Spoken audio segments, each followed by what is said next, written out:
Hello, my name is Kelly Fox. I'm the coordinator for secondary counselors in the Fort Bend Independent School District. The purpose of this video tutorial is to walk students through the four-year planning process in Naviance. Beginning in the spring of the 8th grade year, students will create a four-year course of study for high school.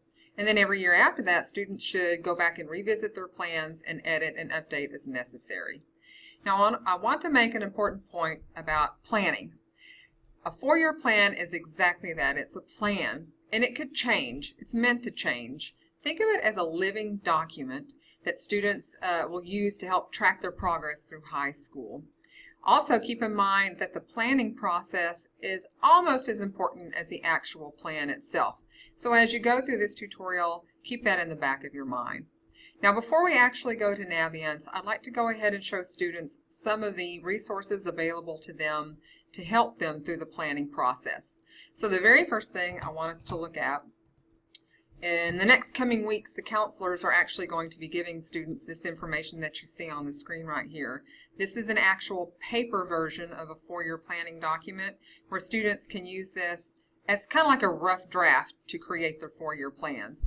And then they'll use this rough draft, have it in front of them as they sit down at the computer and go through Naviance to look at their plans. All right, so in addition to that, if you go to the Fort Bend ISD webpage and click on the Students tab, you'll notice that there's a link to course selection guides.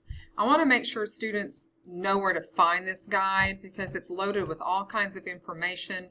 It gives you course descriptions for every course offered in the district. It tells students what grade levels they can take those courses, what the prerequisites are for those courses. There's lots of information. So you're going to look for the 2016-2017 course selection guide. You'll also hear people refer to this as the Chart Your Course Guide because you're charting your course as you get through high school. Now, one of the pages that are starting on page 20, there's a lot of great information to help students do this little task. One of the things I want students to be sure to look at on these pages is information about endorsements and pathways and example four-year plans. So as you're looking at this particular page, you'll notice that it's the page for STEM, which is science, technology, engineering, and math, which is one of the 5 endorsements kids can choose. And on this page, there are sample four-year plans that help students understand what courses they need to take in order to earn that particular endorsement. So be sure that you're using this course guide. It's available online like I just showed you, and every student is also going to get a paper copy. All right, so let's go ahead and head to Naviance so you can see what the four-year planning process looks like there. Again, from the Students tab, click that, and then you'll see a link on the left-hand side that says Naviance Student Login.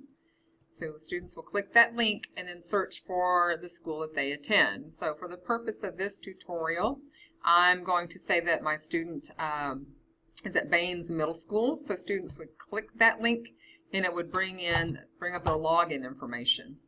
And once a student logs into Naviance, and all of our students should know how to do this because counselors have taken them through labs and gotten them into Naviance already.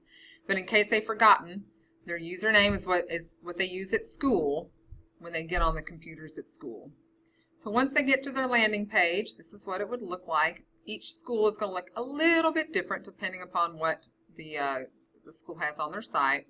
But every one of them will have this tab up here at the left called Courses. So students will click the Courses tab. And then they'll head down to a link called Manage My Course Plans.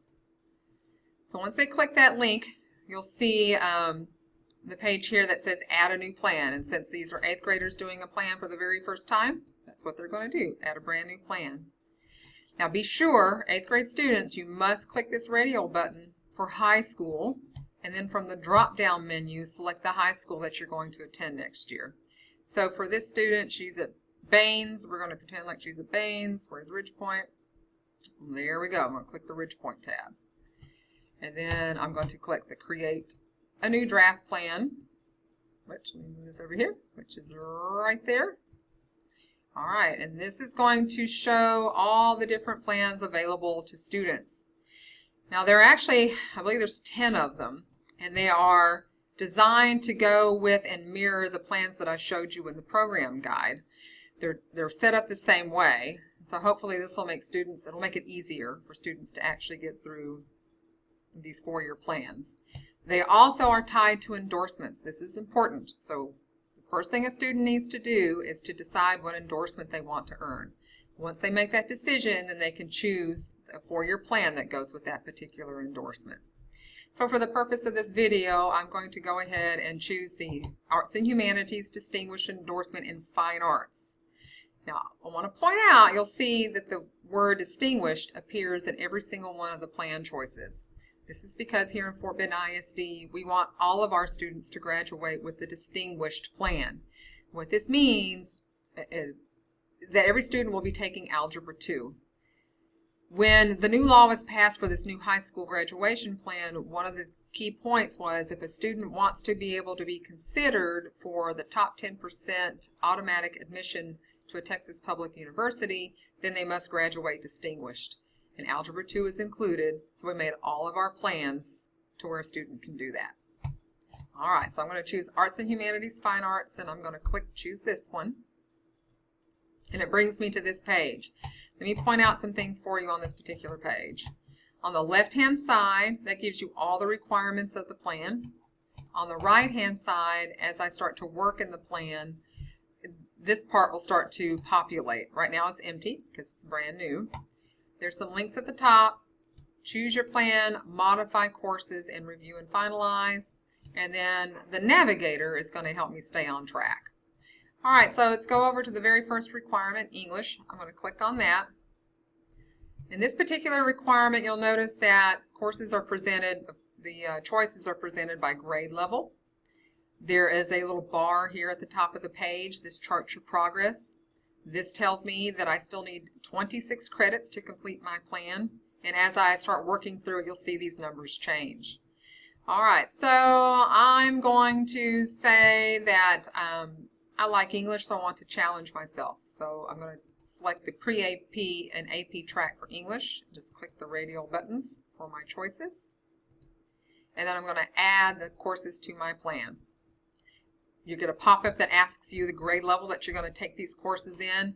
For this particular requirement, the grade levels are automatically populated. So I'm going to press OK. And you'll notice that that bar at the top is now changed to green, and you get a green check mark on the left-hand side, and my plan is starting to populate over here on the right.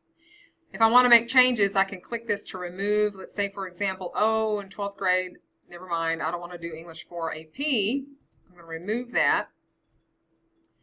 And I'm going to come back down to grade 12, and I'm going to do the dual credit College Now course instead. So I add that to my plan, click OK, and it will change up here at the top. So now I've got English 4 dual credit at the top. All right, then I go ahead and go to the next requirement, which is math. And you'll notice that these courses are presented in a different way. They're presented as a list instead of by grade level. So for the purpose of this particular tutorial, I want to point out something to you. I'm going to say that my sample student here in 8th grade, they're taking Algebra 1. Now, in the 4-year planning tool here in Naviance, there's not a place for me to indicate that I've taken this course in 8th grade. So I'm going to go ahead and put it in here so I can make sure that I record that I'm going to take that course or I am taking that course. And then I'm going to refer to my Chart Your Course Guide to make sure I know which comes next, what do I need to take next. And if I look at that guide, I know Geometry comes next, and then Algebra 2, and then Pre-Cal. And because I've taken a math course in 8th grade, that gives me room to take a more advanced course, such as Calculus, in my senior year.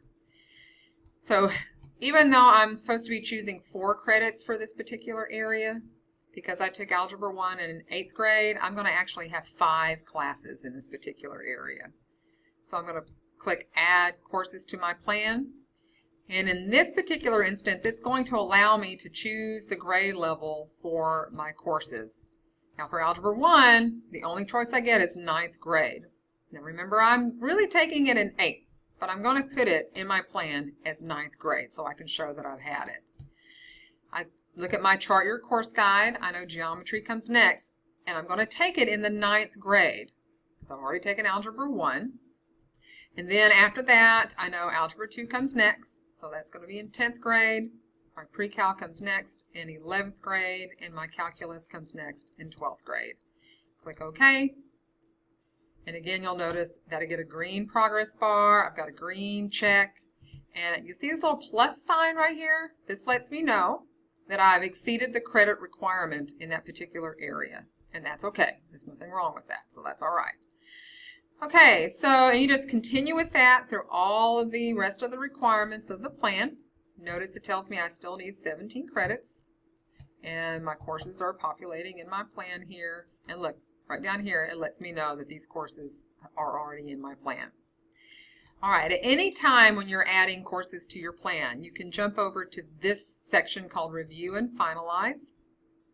And here you can look at your plan 2 different ways. You can view your plan by requirements, English, Math, Science, Social Studies, etc. Or you can review by grade level.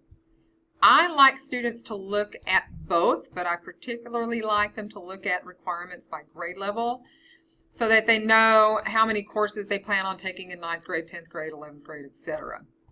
Now, typically there are 7 class periods in a high school day, so typically you don't want to see the credits exceed 7 in each year of your plan.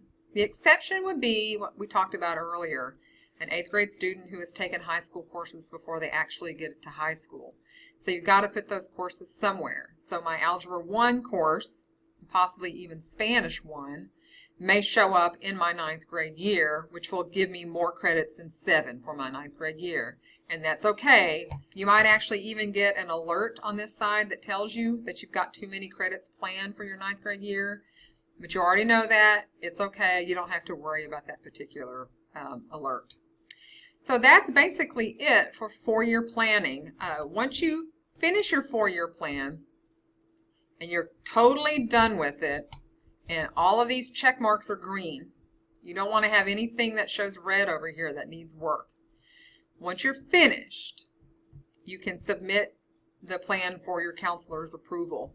What will happen is your counselor will see that you've completed your plan. He or she will look at it to make sure that you've included everything in your plan. But one thing I want you to be aware of, when your counselor approves your plan, that doesn't mean that he or she is saying they're going to track your progress, particularly with this plan. They use a different method to track your credits.